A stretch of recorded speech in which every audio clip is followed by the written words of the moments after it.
Menteri Agama Republik Indonesia, Haji Yakut Kholil Koumas, atau Gus Yakut mengatakan, bahwa dirinya tidak ingin agama dijadikan sebagai alat politik praktis, hanya untuk semata-mata meraih kekuasaan.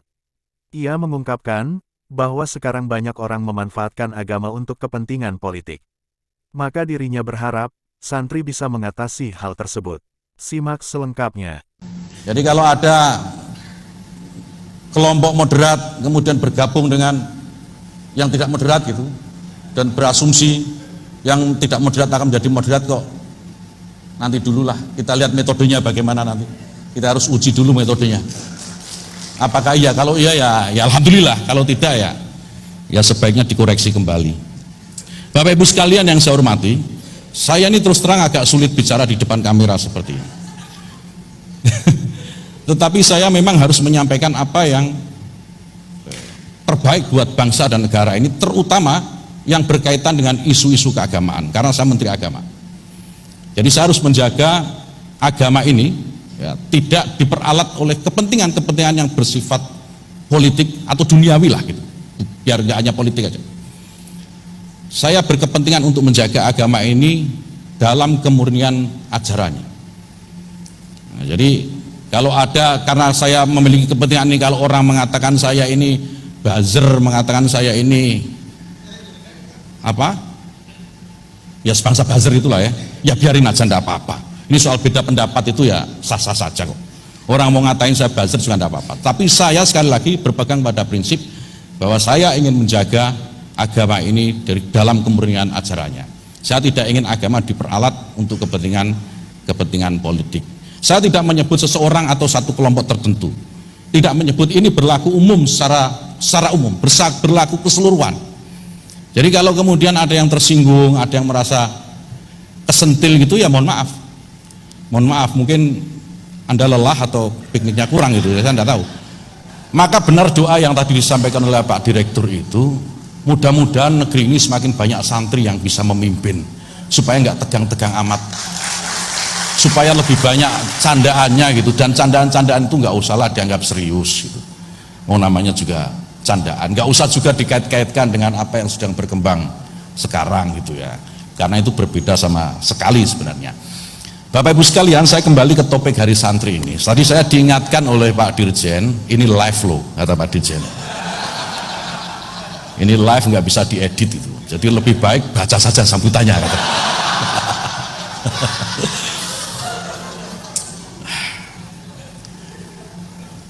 Pemenang sejarah itu adalah mereka yang berani menghadapi sejarah dengan segala kenyataannya. Jadi santri itu ditakdirkan untuk menjadi pemenang sejarah. Jadi apapun yang ada di depannya itu tidak akan membuat dia takut. Satu-satunya ketakutan santri yaitu tadi itu yang saya ceritakan dia. Pada launching peringatan Hari Santri ini, Bapak Ibu sekalian, izinkan saya atas nama Menteri Agama Republik Indonesia menyampaikan terima kasih kepada seluruh santri tentu saja, baik di masa lampau maupun santri saat sekarang, yang memiliki jejak sejarah dalam setiap episode sejarah ini yang sangat menentukan. Santri tercatat misalnya kalau kita runut dalam episode sejarah kita, mulai sejak zaman pergerakan, santri terlibat dalam pergolakan kemerdekaan. Ketika Indonesia merdeka, kemudian negara penjajah sekutu ingin kembali menjajah Indonesia, santri juga tampil ke depan untuk mempertahankan Indonesia, yang kemudian kita kenal dengan resolusi jihad yang ditakbirkan oleh Hadratus Syekh Hasyim Asy'ari, yang melibatkan semua santri sehingga mereka merasa tergugah untuk berjuang bersama-sama kiai mempertahankan negeri ini. Oleh karena itu tidak mengherankan jika saat ini negara, pemerintah gitu, melalui pemerintah memberikan apresiasi dalam bentuk peringatan Hari Santri setiap tanggal 22 Oktober. Ini wujud dari penghargaan pemerintah atas perjuangan para santri. Setelah Indonesia merdeka, kemudian berganti dengan Orde Baru. Pada fase itu santri juga banyak terlibat. Kita tahu pergolakan tahun 65 ketika PKI memberontak negeri ini, santri juga terlibat dalam perlawanan langsung terhadap mereka. Kemudian lahir Orde Baru. Orde Baru tumbang berganti dengan masa reformasi. Para santri juga ikut terlibat di dalamnya, bahkan melahirkan seorang presiden yang sangat fenomenal, Kiai Haji Abdurrahman Wahid. Santri yang kemudian banyak kelompok baik para pencintanya maupun pembencinya memanfaatkan nama besar beliau. Ini Kiai Haji Abdurrahman Wahid. Santri yang luar biasa, baik pecinta, pembenci, loyalis maupun pengkhianatnya itu memanfaatkan nama besar beliau. Hari ini kita juga punya wakil presiden seorang santri, Kiai Haji Ma'ruf Amin. Artinya apa Bapak Ibu sekalian? Santri ini bisa memiliki ruang untuk berkiprah yang sangat banyak karena kemampuannya. Karena kemampuan yang dimiliki oleh santri ini tidak hanya satu jenis saja, tapi banyak jenisnya. Ini saya mau mengeluarkan joke lagi jadi ragu-ragu ini. Live-nya berapa lama ini? Saya boleh tahu nggak? Udah langsung aja, nggak usah pakai. Jadi Bapak Ibu sekalian, sudah sepantasnya kalau kita kemudian memahami bahwa maksud penetapan Hari Santri oleh pemerintah adalah pertama memberikan rekognisi oleh negara atas perjuangan kaum santri dan pesantren yang seperti tadi saya sampaikan. Yang kedua sebagai pengingat bagi generasi sekarang ya, dan tentu generasi yang akan datang agar selalu mencontoh, meneladani dan melanjutkan perjuangan-perjuangan santri di masa-masa yang lalu. Nah Bapak Ibu sekalian yang saya hormati, kita juga punya pengharapan terhadap para santri sekarang, terutama di tahun-tahun politik seperti saat ini. Santri pasti akan sangat menentukan bagaimana wajah bangsa kita menghadapi tahun politik ini. Ini kayaknya yang ditunggu oleh teman-teman wartawan. Saya memiliki definisi yang saya tidak akan merubah atau mencabutnya, karena saya meyakini definisi ini tidak keliru menurut saya. Dan nanti silahkan kita bahas rame-rame lagi. Saya berharap para santri ini bisa mengikuti jejak para pendahulunya dengan meletakkan setiap perjuangan yang dia lakukan di wilayah manapun gitu, di ruang apapun yang didasarkan pada nilai-nilai keagamaan. Ya, berdasarkan nilai-nilai keagamaan, termasuk politik, termasuk dalam pengabdian di dunia politik. Saya berharap para santri ke depan dan kita semua sebenarnya yang bukan santri pun gitu ya.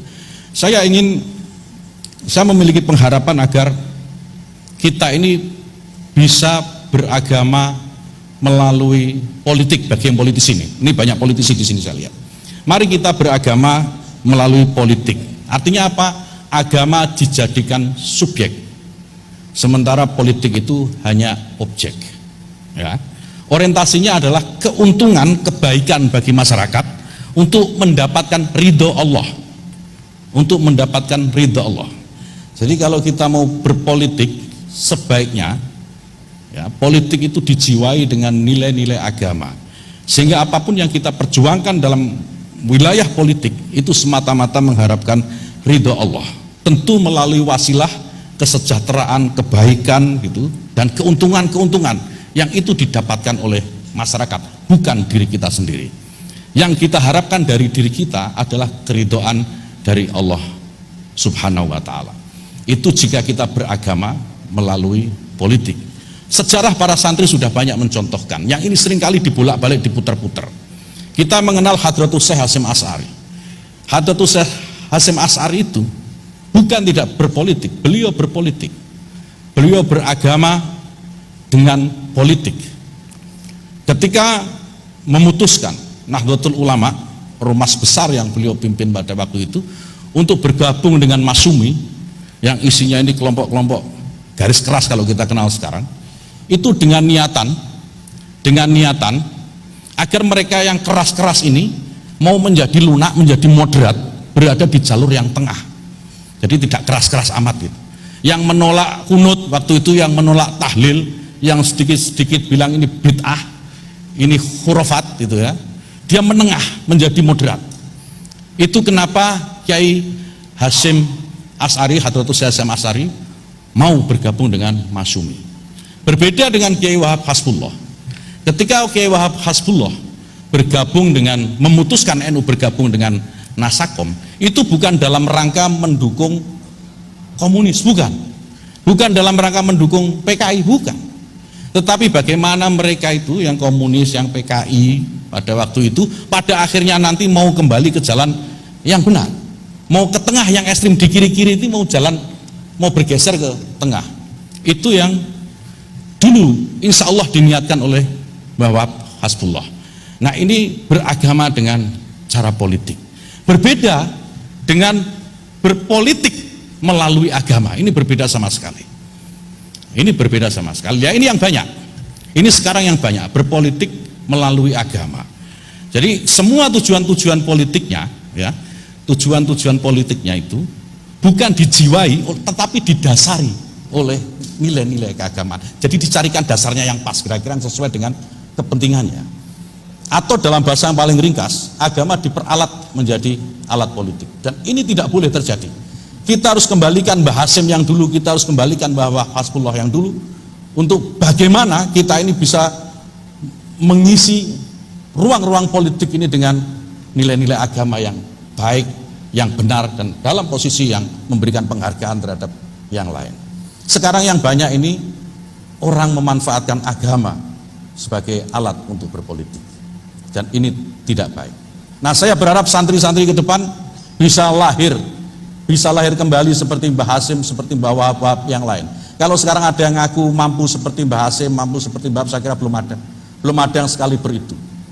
Jadi kalau ada kelompok moderat kemudian bergabung dengan yang tidak moderat gitu, dan berasumsi yang tidak moderat akan menjadi moderat, kok nanti dululah kita lihat metodenya bagaimana, nanti kita harus uji dulu metodenya apakah iya. Kalau iya ya alhamdulillah, kalau tidak ya sebaiknya dikoreksi kembali. Bapak Ibu sekalian yang saya hormati, saya ini terus terang agak sulit bicara di depan kamera seperti ini. Tetapi saya memang harus menyampaikan apa yang terbaik buat bangsa dan negara ini, terutama yang berkaitan dengan isu-isu keagamaan, karena saya Menteri Agama.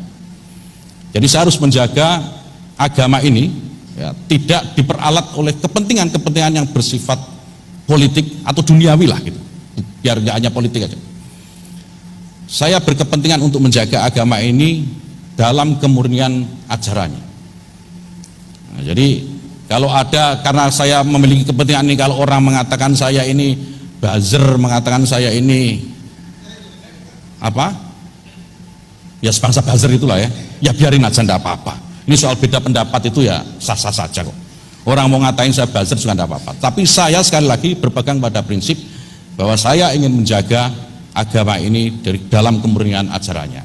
Saya tidak ingin agama diperalat untuk kepentingan politik. Saya tidak menyebut seseorang atau satu kelompok tertentu. Tidak menyebut, ini berlaku umum, secara umum, berlaku keseluruhan. Jadi kalau kemudian ada yang tersinggung, ada yang merasa kesentil gitu, ya mohon maaf. Mohon maaf, mungkin Anda lelah atau pikniknya kurang gitu, saya tidak tahu. Ya pokoknya prinsipnya itu. Nah, Bapak Ibu sekalian, pada kesempatan yang baik ini, supaya bahan buat media nggak banyak-banyak, nanti kita doorstop saja. Saya ingin dalam kesempatan yang baik ini mengucapkan selamat Hari Santri mendahului sebelum 22 Oktober nanti, sekaligus melonsing logo yang akan kita gunakan untuk Hari Santri yang bertema Jihad Santri Jayakan Negeri.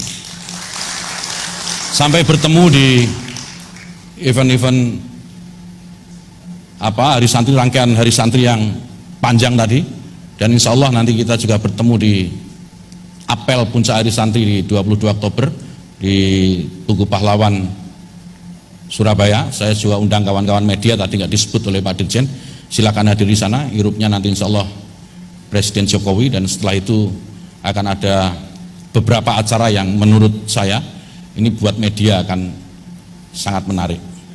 Ya, nanti tanyakan ke panitianya, Gus Nabil Harun itu panitianya. Nanti ada rangkaian acara yang menurut saya juga akan sangat menarik perhatian. Bapak Ibu sekalian, demikian yang bisa saya sampaikan, semoga hari santri nanti, rangkaian hari santri berjalan dengan baik, lancar, dan membahagiakan kita semua. Dan mudah-mudahan tidak ada lagi viral-viral yang tidak perlu.